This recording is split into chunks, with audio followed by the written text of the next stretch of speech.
Hi there, Salena Kulkarni here with another episode of the Alternative Investing Podcast. My mission is to help business owners build high-performance wealth that delivers reliable, predictable cash flow through unconventional strategies so they can fast-track their path to financial freedom. Each week I share with you the strategies, expert interviews, and real people's stories around the topic of wealth and financial freedom. And if you're a business owner who wants to learn more about financial freedom through alternative methods, please head over to my website, freedomwarrior.com.au, where you can access my library of articles, interviews, and programs to help you on your way to becoming more financially free. Hi everyone, and welcome back to the podcast. Thanks for tuning in again. In this particular episode, what I actually want to unpack for you is the two approaches to business exit strategy. I had a fabulous panel discussion in front of a group of entrepreneurs with a friend of mine recently, and there was just some really killer themes that came out of it, which I thought immediately would make for a really great podcast episode. So I want to be a little bit more methodical about unpacking this so that you get the most value. And really, today's episode is for business owners at, I guess, two ends of the spectrum. Those of you who maybe have pushed the idea of investment and wealth building to the back burner. And then those of you who've maybe been giving it, a bit of a shake. You've been trying to build wealth, but you're not really sure where to from here. So I guess the panel discussion that we had yesterday was really about trying to draw the connection for people, join the dots around this idea of building business value, which most entrepreneurs and business owners completely understand, and then wealth building, and why they're so integral, symbiotic, in fact, is the word I'd probably use. So let me just give you some quick context. Now, there are a lot of business owners out there who really struggle with the idea of wealth building because, number one, like the highest return on investment and in time is in the business. So the attitude becomes, well, why invest time and energy elsewhere? On top of that, the world is full of noise. It's full of charlatans. It's full of people who've really done the wrong thing. There's a few bad apples and they've spoilt it for a lot of people. And you just can't be bothered figuring it out. So you do what is safe. Maybe you engage a financial planner or a buyer's agent, and in doing what's safe, you end up with fairly modest returns, which compounds your view that investing is just a crap return. You know your business inside and out. So it seems like a safer bet than trying to build wealth elsewhere. So the focus is entirely on building a business asset that has value. And your fear deep down is you actually don't know how much is enough. So what a lot of wealth professionals will say to you, what a lot of, exit advisory people will say to you is, what's your number? And, frankly, the number in itself isn't necessarily going to give you a whole lot of comfort if you don't actually know what to do with it when you have it, other than obviously spend it. But here's the thing, if you kind of can open your mind to a different way of thinking, then what you'll realize is that the exercise of wealth building is really about trying to create a safety net for yourself that, if you get it right, takes virtually no time or energy, but just builds and compounds exponentially.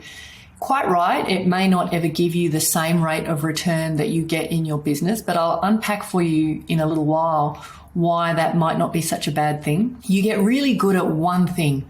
If you just get good at building your board of advisors that like, and trust, then what they're going to do is actually plug the relevant holes for you in your knowledge and wisdom to give you that high degree of control. And what that allows you to do is you stay focused on building your business, and then the building of the wealth just happens automatically in your wake. And really, what that leaves you with is a situation where you've got clear goalposts and you know exactly what you're reaching for.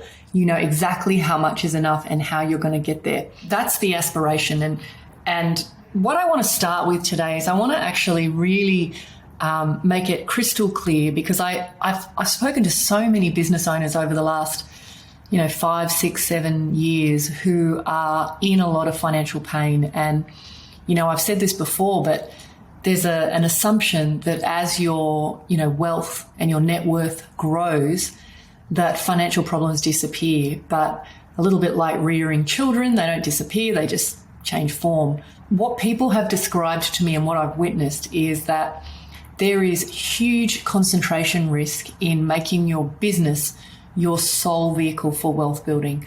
And let me just clarify that. What I mean is that we all understand the concept of diversification. We all understand that we should spread our money into a number of assets in order to give ourselves a higher chance of surviving in the, unlikely event of, like world disasters, economic turbulence and so forth. But for some reason, people intellectually understand that, but have a real blind spot when it comes to their business.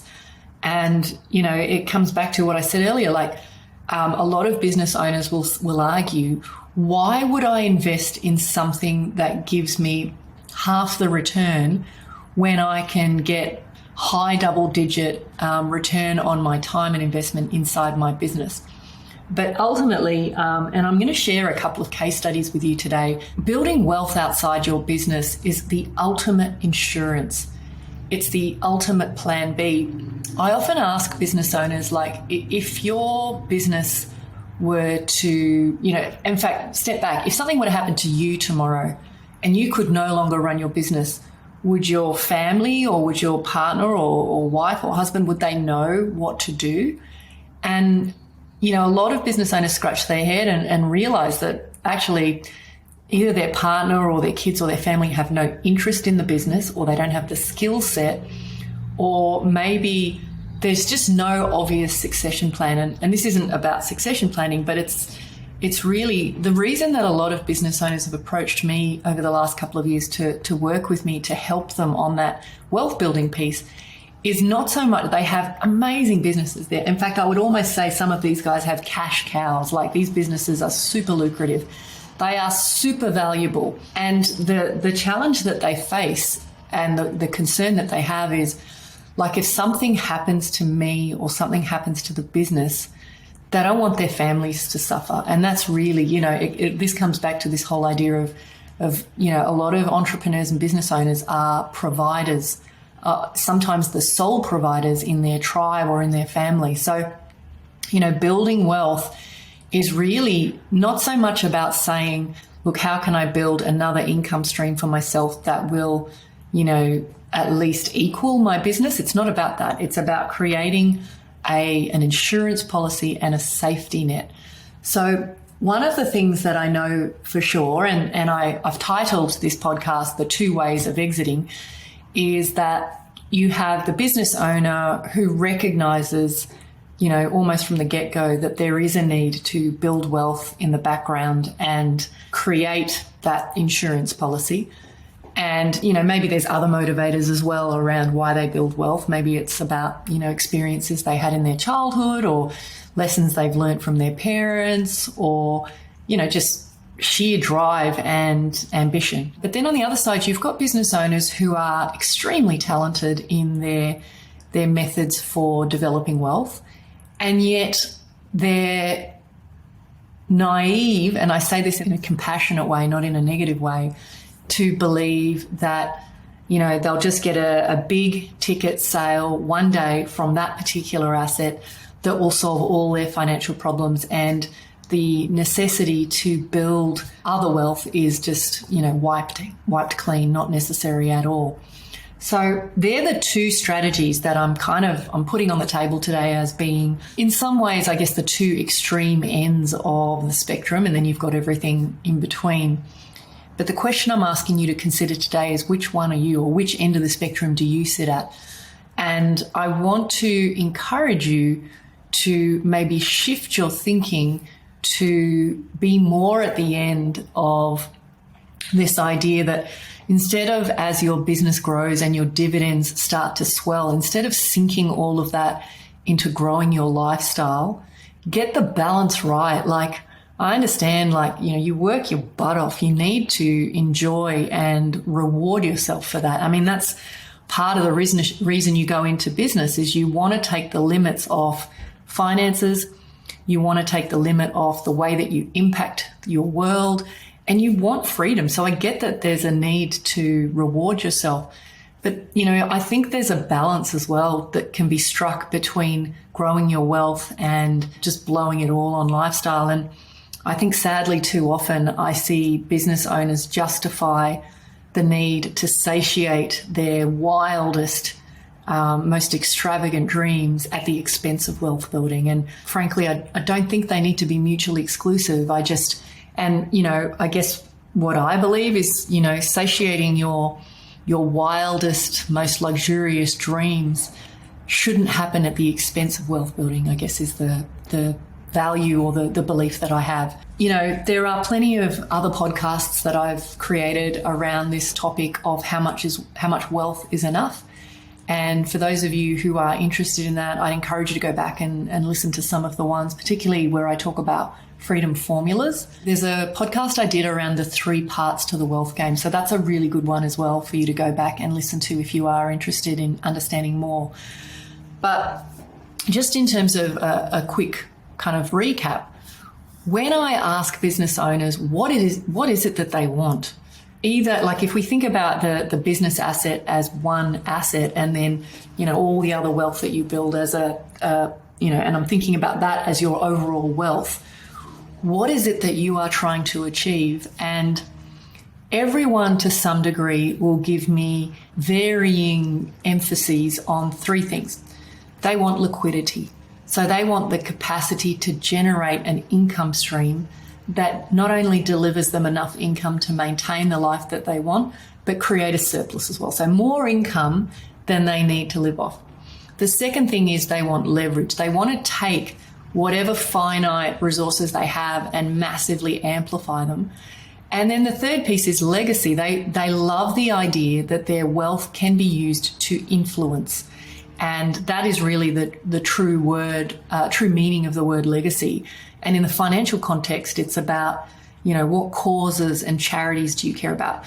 How do you want to financially support and facilitate the dreams and aspirations of your children and people in your greater family? And how do you want that to manifest in terms of say, for example, earning $1 today and having it still be in existence in 100 years' time? So those 3 pieces are kind of like what people aspire to. And I guess what sits in the middle of all of that is, this definition of freedom, of financial freedom, which, really in a quieter moment, you might actually really discern that is the ability to wake up in the morning and just go, well, how do I want to spend my day? And for some of you, this is not about retirement. And I get that. I mean, I say this all the time. It's a bit of a dirty word for business owners, but it's about that choice. And what I know for sure is when you create a portfolio of investments that generate more income than you need to maintain your lifestyle, that is life-changing wealth. And that is the ultimate goal of building wealth. And when you have that, phenomenal situation, it puts you in a place where you can make better choices around what you do with your business. And so if I come back to those 2 ends of the spectrum, one is, let's imagine a business owner who has done as much as they can with their wealth building outside their business. And by the time they just say, look, I'm ready to step out of my business, the fact that they can or can't sell their business becomes kind of like irrelevant to some degree, because they have already established enough assets outside the business that they're set, they're sorted. And at the other end of the spectrum is the business owner who's put it all on red, who wants their business to really be the asset that they take to the market and sell for a super high ticket. Now, of course, with any kind of investing, there's never any right or wrong. But I hope some of the points that I've discussed today help you understand the risk that kind of is connected with that, putting it all on red strategy, which is to sell the business. So what I wanted to do is really just take you through a couple of case studies of real clients that I've worked with.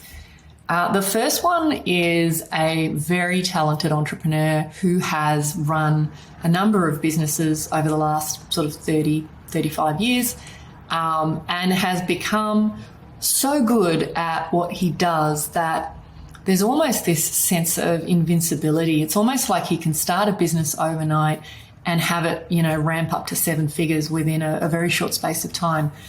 And this guy's number one wealth plan was to build this company and create an asset that was worth tens of millions and then sell it off. And he'd been banking on it for a long time. And so because of that, had done zero investing outside of the business and found himself in a situation where he lost everything, not once, but a couple of times over. And, had to really work his butt off to recover and restart a new business. But only probably about 2 years ago found himself in a situation where he thought, no, look, I've really got to get my act together and start building a bit more of a safety net. I think his wife in particular, if you can imagine being the partner of someone who's highly creative, highly talented, but from a financial perspective, they experience a hell of a roller coaster ride. And so, this guy has realized, unfortunately, a little later in life, that idea of just banking on a high ticket sale is maybe a good one if you're young and you can cash out and then you're set. But if you're later in your journey, if you're, in and around the age of 50 and you're still in that position where you're banking on this, this business is what's going to save me, then, I think potentially you just want to start looking at what could I do to make up for some lost time here. The other case study that I want to talk to you about is a younger guy who has, not so much come from it's not a rag to riches story at all, but is someone who has come from a difficult background in that for whatever reason he's made the decision to, stand on his own 2 feet from a very young age, started his business by himself, has worked his butt off and has created unquestionably one of the most successful businesses in his industry. And, I've had the privilege of working with a number of people in this particular industry. And I'll be frank, it's a medical based industry. And this guy would be in the top 5% of earners and, success stories in that industry. But had recognized very early on the need to build wealth outside the business and had proceeded to invest in a series of residential and commercial properties. And when I first met him, had arguably one of the biggest portfolio of properties for someone of his age. And unfortunately, he was also in a situation where the cash flow from that portfolio was pretty disastrous, but nonetheless, he had a capital base which was enviable by any standards. And so the work that we did together was really about looking at each asset, working out, was it actually in great condition? Was it serving its purpose? And then making some tweaks to the portfolio so it became, it went from being highly negatively cash flowing to, massively positively cash flowing. And then working out, well, with the capital that he'd freed up, could he deploy that into some alternative investments and really 5x his income within a very short space of time? And so that's really been the plan that's been executed. So I guess the moral of the story and really where I want to leave this podcast today is that there's no question that there are some talented business owners out there who will undoubtedly sell their business for a high ticket sale at some point in the future. And there are some great people out there who can support you and assist you with that if that's the pathway that you're on.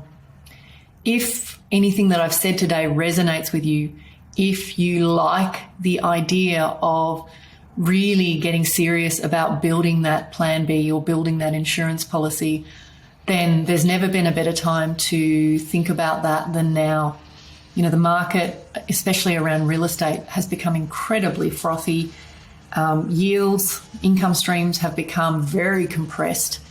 And it is now the play of the smart investor who's prepared to think outside the square that can get the biggest gains in the next 2, 3, 4 years. So think about it. If you are squarely sitting in either of those two boats, or you're somewhere in between and you want some help, just reach out. You can always get me on email, salena@freedomwarrior.com.au. Otherwise, love to get your feedback, love to get some ideas and thoughts from you about podcasts and topics that you'd like to hear about in the future.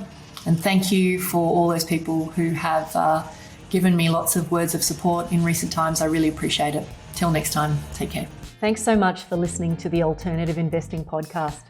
If you're a business owner feeling frustrated that despite doing everything right in the property investing playbook and you're no closer to financial freedom, then head over to freedomwarrior.com.au to learn more about how you can use alternative investments to catapult your investing income and blend strategies to shave decades off your timeline to financial freedom.